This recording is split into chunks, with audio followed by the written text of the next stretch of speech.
මලිති ඔහොම නවතිනවා. මොකද?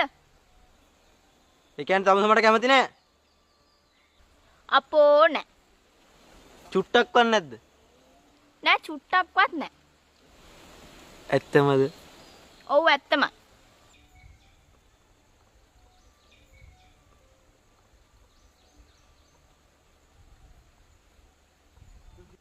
මලිත්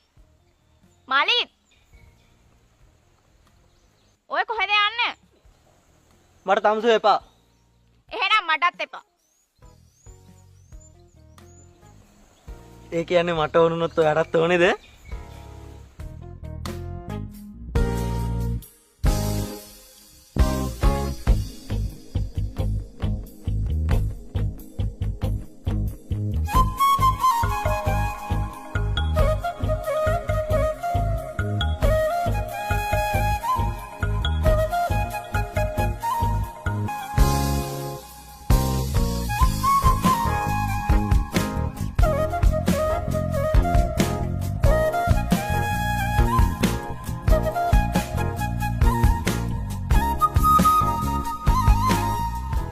අනේ අම්මේ පුංචි ප්‍රේමවන්තයා.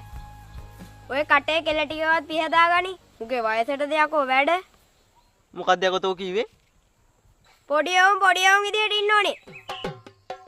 අණ්ඩක් කඩා ගන්න හදන්නේ මට කියලා. බලය මෙතනින්. උඹ දැන් මට ගහයි. හැබැයි පුතෝ උඹ ගෙදර ගියපාම චූටි මාමා උඹේ ශූන්‍යයා තලයි. මොකක්? හිටපන්කෝ මම චූටි මාමට කියන්න උඹ මේ පාරවල් ගානේ කෙල්ලොත් එක්ක මුකුළු කරනවා කියලා.